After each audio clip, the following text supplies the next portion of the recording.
Click nyo lang to guys. Manifest Downloader 2. Visit site. Then, paste nyo po dito yung Apple ID na gusto nyong i-download. Sa akin itong Forza Horizon 5. Copy ko lang. Then, paste dito.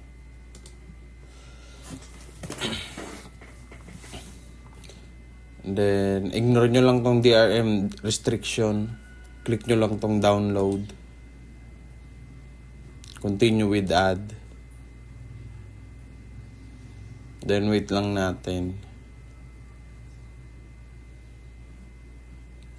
Check nyo tong I'm not a robot.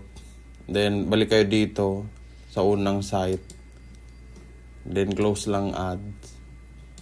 Check ulit. Balik sa unang site. Check nyo. Then, verify nyo lang to crosswalk. Dapat maalis yung crosswalk. Close lang.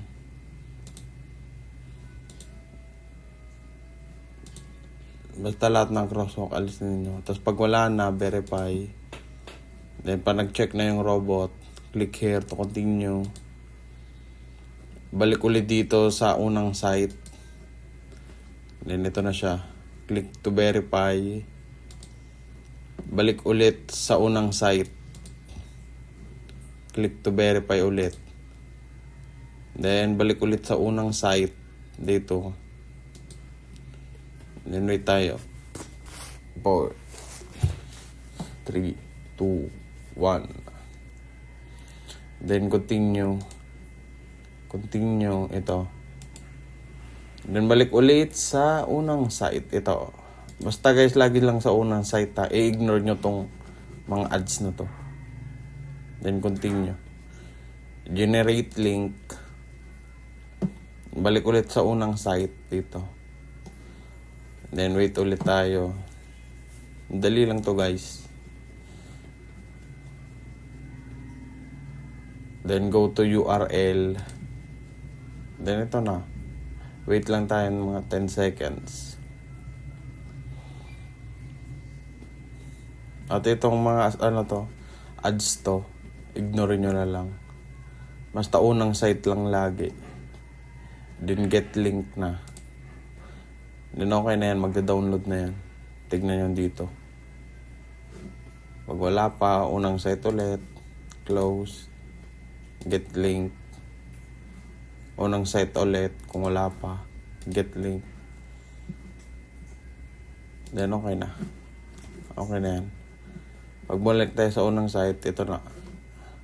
Na-download na. Ito na yung manifest ng Forza Horizon 5. Punta tayo sa folder. Download. Ito. Ang number na to.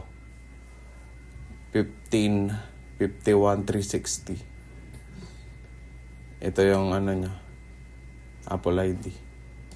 Then ito na mismong isang file ang idadrag natin sa Steam Tools. Try natin. Open natin Steam Tools. Ito.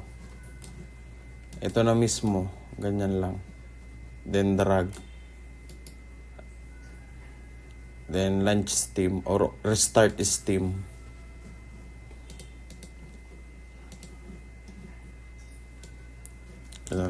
Wait lang natin. Ay, nagbug pa.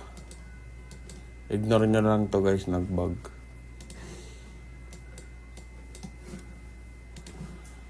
Wait lang natin. Kung papasok yung Forza Horizon 5. Tingnan natin yung home. Pag wala, settings, clear cache lang tayo.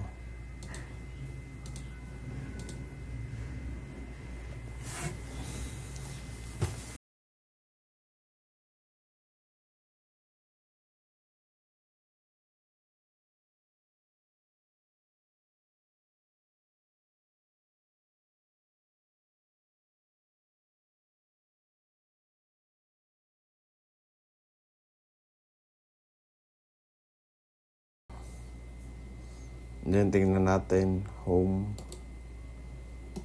Kung pumasok yung Forza Horizon. Dami kasi ako ditong games guys eh. Ayan, ito siya. pwede ninyo na siya i-install. Yun lang, bye!